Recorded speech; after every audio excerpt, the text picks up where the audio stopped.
Bonjour à tous et à toutes, j'espère que vous allez tous et toutes très bien. On se retrouve aujourd'hui avec une nouvelle review d'un oracle que j'ai reçu de Isabelle donc, et des éditions Très Daniel. Donc merci beaucoup à tous les deux.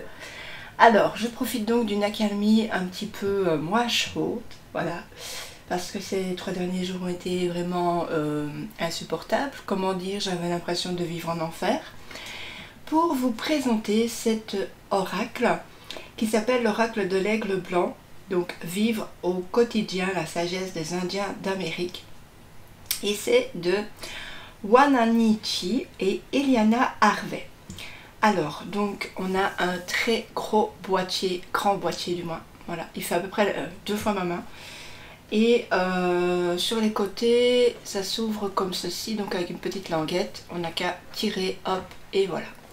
Donc je vais juste vous lire ce qu'il se trouve derrière.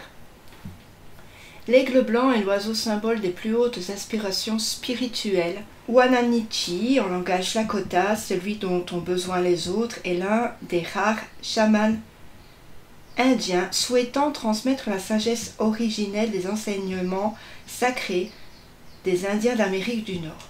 Vous apprendrez grâce à cet oracle à vivre en harmonie non seulement avec vous-même, mais aussi avec toutes les créatures vivantes et tous les enfants de la Terre. Conçu comme un guide simple et progressif, cet oracle vous aidera à vous hisser vers les 3 niveaux d'initiation. Vous apprendrez alors à communiquer avec les animaux qui vous découvriront leur pouvoir, à entrer en contact avec les énergies protectrices de nos ancêtres, puis à utiliser les 4 sources de puissance créative à travers leur symbolisme archétypal. Donc on a un petit panel de 4 cartes ici. Il est vendu au prix de 26 € et c'est aux éditions traitdaniel.com. Voilà, je ne me trompe pas. Il n'y a pas. Voilà, aux éditions traitdaniel.com. Voilà. Alors c'est une méthode facile pour résoudre ses problèmes, se soigner et soigner les autres. Il y a 46 cartes au symbolisme puissant et puis un livre illustré donc donnant toutes les indications nécessaires. Voilà. Hop. Donc on va regarder ce qui se trouve dans le livret. Donc vous voyez, c'est une boîte assez rigide, hein. Ce côté là c'est vraiment pas du simple carton tout fin. Donc on va avoir le fameux livret et puis on va avoir les cartes qui sont dans un petit étui en plastique. Moi j'aime pas trop ces étuis là, donc mais si ça vous gêne vraiment, ben, voilà, vous pouvez enlever puis faire un petit pochon et puis donc mettre vos cartes à l'intérieur. Voilà, donc les cartes on va les regarder juste après. Je vais d'abord vous parler un peu du livret. Bon, il y a beaucoup de choses à lire dans le livret, hein. Moi je trouve que c'est quand même mieux que vous le fassiez par vous-même. De toute façon je ne peux pas tout vous lire, donc je ne peux pas tout vous expliquer de A à Z, et c'est aux éditions Vega, voilà. Donc on a le sommaire, on a avant-propos, préface, introduction, on a les chapitres. Donc on va avoir 3 chapitres, hop, voilà, et ensuite glossaire, tribu indienne d'Amérique, etc., crédit photo, etc. Donc on a un avant-propos, donc ici c'est de Frank Black Elk, voilà, je me nomme Frank Wapiti Noir, je suis le petit-fils de Wapiti Noir, saint homme visionnaire de la tribu des Sioux Oglalas, et je suis très heureux que mon ami Wananichi m'ait demandé de rédiger un avant-propos à ce livre, car je partage absolument sa vision de notre peuple et de notre histoire. Voilà, l'oracle de l'aigle blanc avec ses cartes au symbolisme puissant met en scène les animaux et nos très respectables ancêtres. Mais pour bien comprendre les liens spirituels qui unissent les hommes et le monde animal, il faut d'abord que nous apprenions à nous situer nous-mêmes. Voilà, donc ça c'est un petit début, une préface. Wananichi vous souhaite la bienvenue, il va désormais être votre maître. Et c'est de Eliana Harvey. Donc on va voir l'introduction.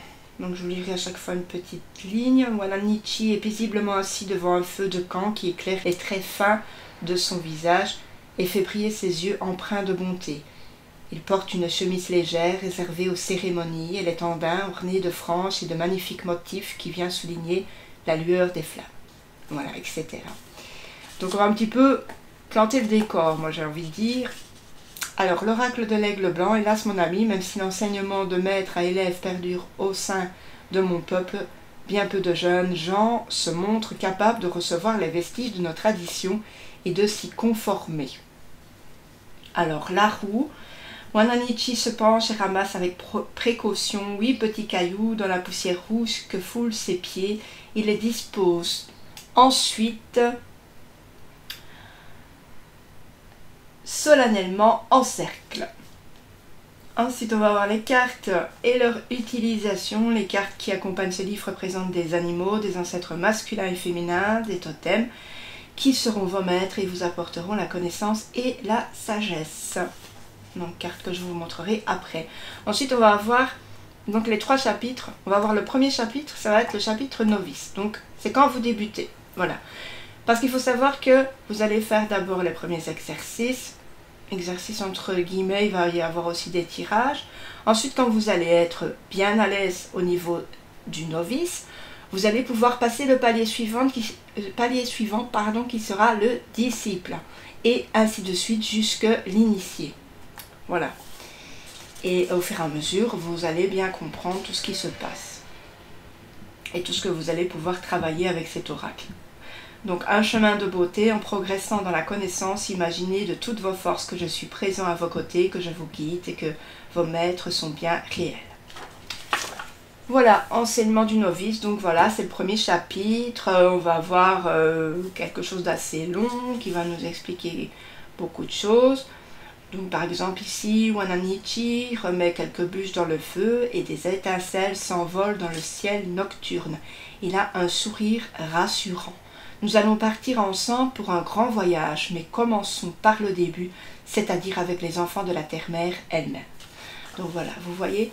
Et alors là, à partir de l'enseignement du novice, on va avoir tous les animaux. Donc à chaque fois, ça va être pareil, on va prendre les cartes des animaux et on va faire des tirages, mais ça je vais vous montrer après. Donc ici on a l'aigle par exemple. On va avoir la miniature de la carte, on va avoir des mots-clés, donc la vision, l'intrépidité, les sorts, etc. On va avoir un petit texte, donc on va nous parler de l'aigle, voilà. Et puis on va avoir le message de l'aigle, voilà. Et ça va être comme ça pour tout. Alors, donc, je vais aller au bout de l'initié, du novice. Hop. Alors, qu'est-ce qu'on a comme tirage au niveau du novice? Donc, on va voir déjà une petite interface, utilisation des cartes des animaux. Donc, avec ses doigts, Wananichi trace dans la terre une croix au milieu d'un cercle. Ceci est un symbole très ancien. Les branches de la croix sont orientées vers les 4 points cardinaux, nord, sud, est et ouest. Pardon, je ne sais plus parler. Le cercle représente la vie, c'est la roue sacrée de la sagesse. Tandis que vous lirez ces lignes et utiliserez les cartes, nos énergies respectives seront intimement unies grâce au grand flot de la création et à la loi selon laquelle tous les éléments qui composent l'univers sont reliés les uns aux autres. Voilà. Donc, on va avoir des tirages. On va avoir la roue de la médecine, donc, et les 4 points cardinaux. Donc, par exemple, le problème, on va avoir un exemple d'interprétation. On va avoir le problème, personne ne m'écoute ni ne prête attention à ce que j'essaye de faire. J'éprouve une immense frustration. Donc ici, on va vous expliquer que par exemple, votre animal central est la fourmi et que cette carte va indiquer comment vous devez réagir pour faire face aux situations que vous créez parfois vous-même, qui vous semblent inextricables. Donc la fourmi vous révèle notamment que vous avez une fâcheuse tendance à courir dans tous les sens et à agir précipitamment, sans trop réfléchir, suscitant problèmes et inimitié. Voilà. Donc ensuite, on va voir le complément de la roue de médecine, donc avec le nord, l'est, sud, ouest. Voilà, c'est un gros tirage, hein, attention, mais ça va vous aider quand même. Mais après, vous pouvez faire des tirages peut-être un petit peu plus petits. On va avoir la cérémonie de sudation. On va avoir un exemple d'interprétation aussi. Donc voici cette hutte. Voilà, on voit bien la forme de la hutte. Donc on va avoir des positions, vous voyez, la première ce sera la manière dont vous envisagez votre situation, deuxième manière dont les autres perçoivent votre situation, etc. La cérémonie du tabac, le jeu est conçu comme une prière, une demande d'assistance dans tous les domaines de la vie, donc ici. Mais là on n'a pas de... On n'a pas d'exemple comme ça. Alors après on va avoir la guérison dans la grotte de l'ours. Voilà, c'est plus un tirage de guérison. On va avoir à chaque fois aussi un exemple d'interprétation pour que vous ne vous sentiez pas tout seul, voilà, qu'on ne vous jette pas comme ça dehors dans la jungle et qu'on ne vous donne pas à disposition des aides pour vous en sortir. Voilà. Donc après quoi, on va avoir la roue de médecine parfaite. Ceux-là, vraiment, il faut lire. Hein. On a aussi découvrir votre animal totem. Et voilà. Et donc, ça va être comme ça pour tous les paliers. Voyez ? Donc enseignement du disciple, ici on va avoir grand-père et grand-mère, on va avoir plusieurs cartes, et puis donc les tirages, puis ensuite on va avoir l'enseignement de l'initié, donc ce sera 4 cartes, la hutte de sudation, le tambour, la roue de médecine et le totem, et puis ensuite on va avoir les tirages et les explications, toujours. Donc c'est un oracle assez bien fait, où on va vous aider, on va vous faire comprendre, on va vous donner des exemples d'interprétation, pour vraiment pas que vous soyez seul face à votre tirage. Et moi je trouve ça trop bien. Ensuite on va avoir un glossaire qui va nous parler un petit peu de choses qu'on ne connaît pas, par exemple, je ne sais pas... médecine, voilà, les objets médecine ont des pouvoirs et des vertus surnaturelles qui communiquent à leurs propriétaires et qui l'aident à entrer en contact avec les forces invisibles. On a aussi, je sais pas, un tipi. Donc c'est une tente en forme de cône couverte de peau de bison et dont la charpente est constituée de perches reliées à leur sommet par des lanières de cuir ou des tendons d'animal. Au sol est défini un espace circulaire. Ce mode d'habitation a l'avantage d'être aisément démontable. Voilà, donc on a ces sortes de choses. Et puis on a aussi les tribus indiennes d'Amérique. Voilà, pour les connaître, on a les Apaches, les Cherokees, les Navajo, on a aussi les Unis, les Sioux, les Hopis. Voilà. Moi je trouve ça bien parce qu'on découvre beaucoup de choses. On a des biographies, si on veut donc voir un petit peu plus loin. Et on a aussi des ouvrages collectifs, voilà. Et voilà, donc moi je trouve que le livret il est super extra bien fait. Et franchement, voilà, c'est top. Donc, on va regarder maintenant les cartes. Sobres, moi je dirais. C'est vraiment bien parce que évidemment c'est dans le thème de l'oracle. Hein, c'est pas trop de choses en plus, quoi. C'est vraiment simple. Et on n'a pas de tranche dorée, rien du tout. C'est vraiment une tranche blanche. Moi, c'est ce que j'aime bien, de toute façon. C'est vrai que les tranches dorées, moi, j'aime pas trop. J'aime mieux, en fait, quand ce sont peut-être des tranches argentées ou des tranches de couleur, parce que ça diffère. Mais sinon, j'aime pas trop. Tous les oracles américains, anglais que j'ai achetés, ils n'ont pas de tranche. Et moi, je trouve ça trop bien. Voilà, c'est plus simple. Ça évite que les cartes, elles se collent entre elles. Donc, on a un dos comme ceci. C'est un dos sobre aussi, voilà. Alors ensuite on va avoir des cartes, voilà, faut pas trop non plus les plier, hein, faut vraiment y faire attention. Voilà. Elles sont mat brillantes, voilà. Donc je vais vous présenter les cartes une par une, je pense que je les avais remis dans l'ordre. Donc on va avoir ici, donc la première carte. En fait, je les ai mis dans l'ordre, mais je ne les ai pas mis dans l'ordre novice, initié, etc. Donc, on va avoir grand-père, maître des rêves, grand-père, homme médecine, grand-père, abondance, grand-mère, tisserande, grand-mère, femme médecine, grand-mère, gardienne de la sagesse, grand-mère, danseuse de l'arc-en-ciel. Ouais, j'ai quand même pas mal mélangé, c'est pas grave. On a le tambour, le totem. On va voir les animaux, donc je vais avoir l'aigle, le blaireau.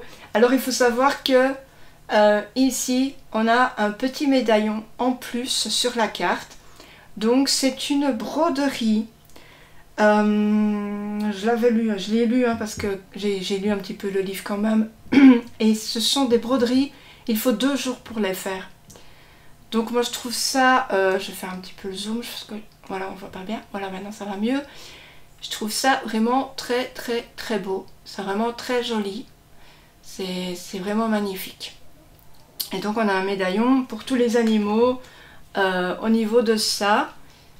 Et c'est vraiment joli quoi je trouve, c'est vraiment souligné. On a l'araignée, donc évidemment on a la Dreamcatcher là, pour l'aigle on a une plume, pour le cheval ici on va avoir quoi, ouais, je sais pas, je peux bien regarder. La fourmi on va avoir la terre, le lapin on va avoir une sorte de petit poil de lapin, le porc-épic, le chien, la tortue, la baleine, le renard, le lynx, le colibri, le puma. Donc ensuite on a grand-père porteur de pipe, donc c'est un peu mélangé, grand-père danseur d'étoiles, grand-père esprit guerrier, grand-père gardien de la mémoire, grand-mère accoucheuse, grand-mère astronome, grand-mère conteuse, la hutte de sudation, la roue de médecine, l'ours, le castor, le papillon, le bison, la loutre, le serpent, la libellule, le dauphin, le wapiti, l'élan, le coyote, le corbeau, le hibou et le faucon. Voilà. Donc voilà. Ce sont vraiment de très belles cartes. C'est bien fait. Pour ceux qui veulent commencer au niveau des animaux totems, du chamanisme, etc. Je trouve ça un bon début. C'est vraiment...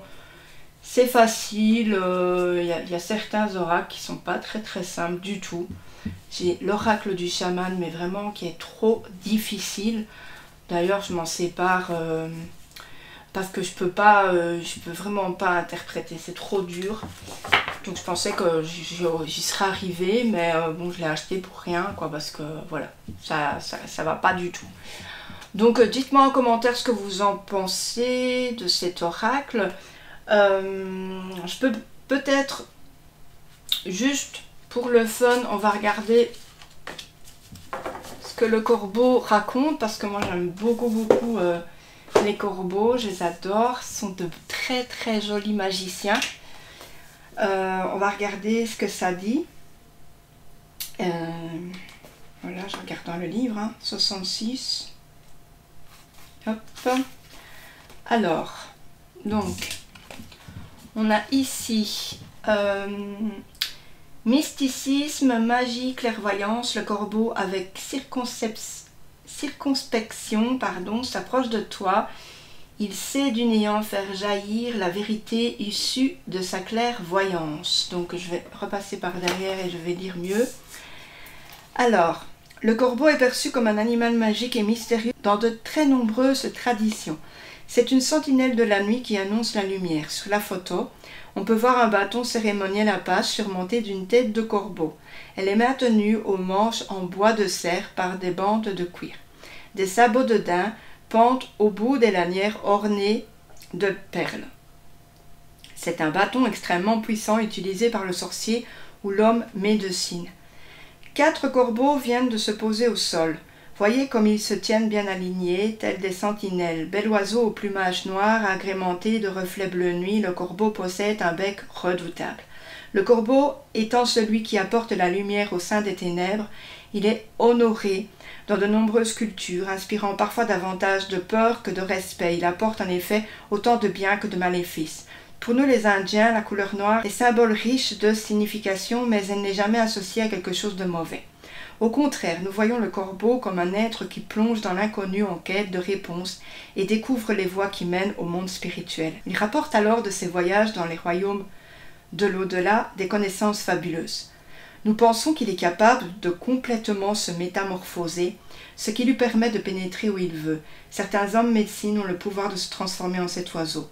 La médecine du corbeau concerne tout ce qui a attrait à la magie, au mysticisme et à la communication de messages divinatoires. Cet oiseau est capable d'exercer son pouvoir sur des personnes atteintes d'une maladie afin d'en faire disparaître les symptômes.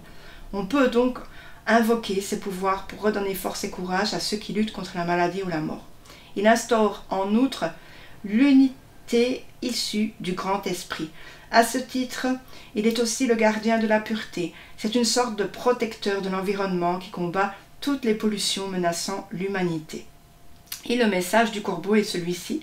S'il apparaît dans votre jeu, le corbeau vous demande de vous préparer à voir la magie entrer dans votre existence. Elle règne en effet partout, et c'est en vous que réside le magicien suprême.